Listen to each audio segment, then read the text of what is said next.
In Swordfish 2013, I ran a workshop where the idea was to show the most basic actions and concepts that are used in the Bolognese tradition. So in the beginning, we just made passing steps forward and back. This was part of the warm-up for the class.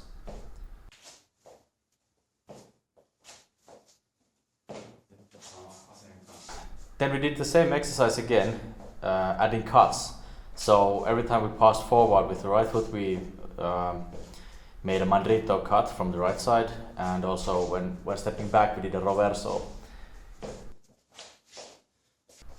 Next, we added a tactical element into this footwork exercise, still doing this as a solo exercise, where you take the first pass forwards, but the second pass is not a returning pass back, but it is a pass forwards or diagonally forwards with the left foot.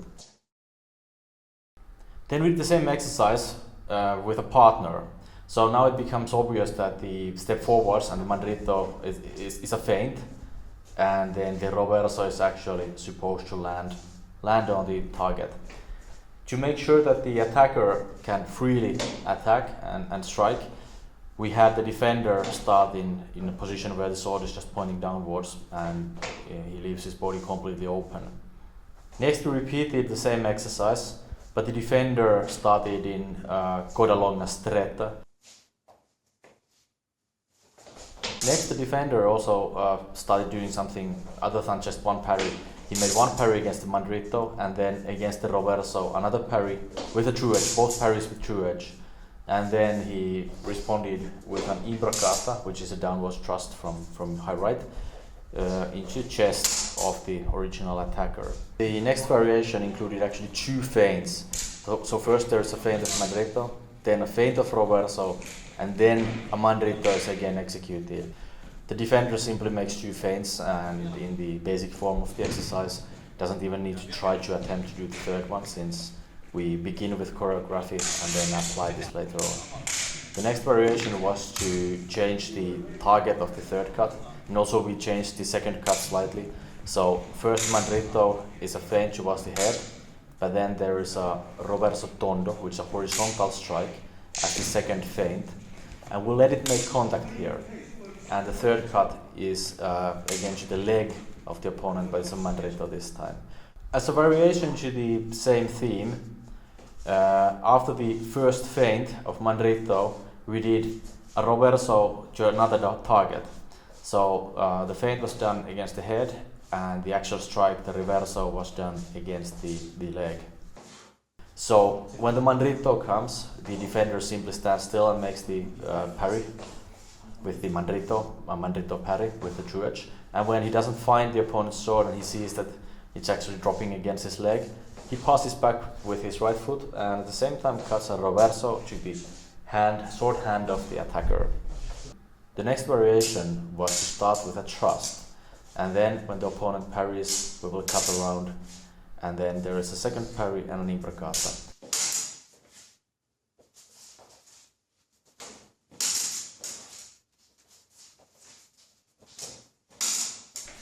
Then we just added one more step. So as the defender is doing the imbroccata, the attacker pushes the imbroccata aside, but at that moment the defender continues with a mandritto, striking basically immediately around from his imbroccata, just letting the sword point drop down to his left side and wheeling it around into a mandritto.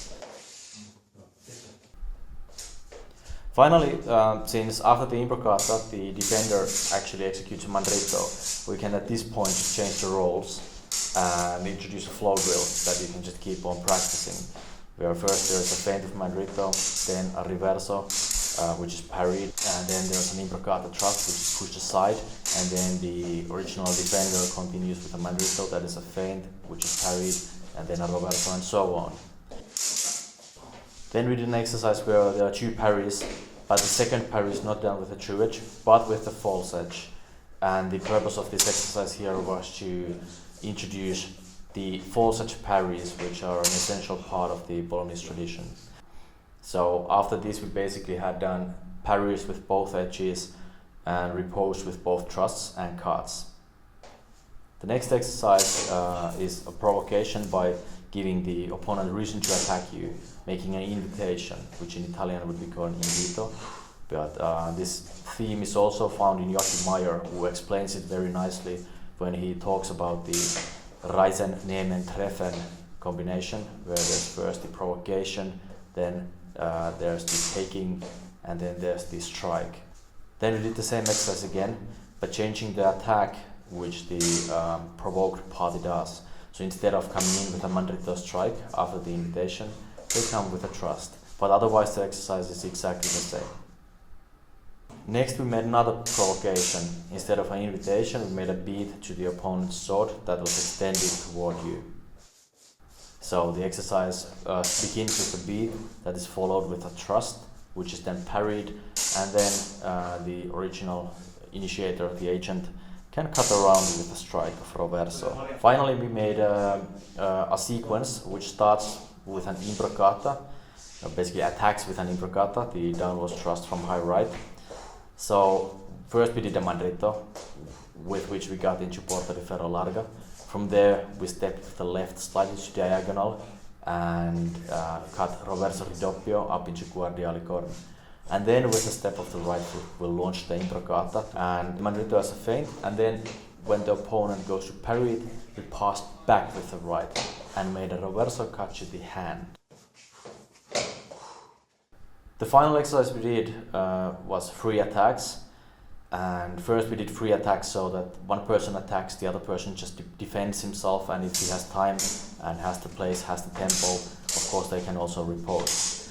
And then the next format of this exercise was to do a free attack, and then as the opponent parries and riposts, the initial attacker, the agent, was able to also try to parry the riposte of the defender.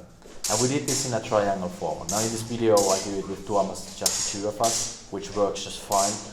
But if we do it in a format of three people, where one person is in the middle, the pressure is on, and also the format of three people makes it necessary for the defender or the person in the middle to reorient himself after each repetition of the exercise, which is really good practice because it makes the process of identifying the attack and choosing what you do faster.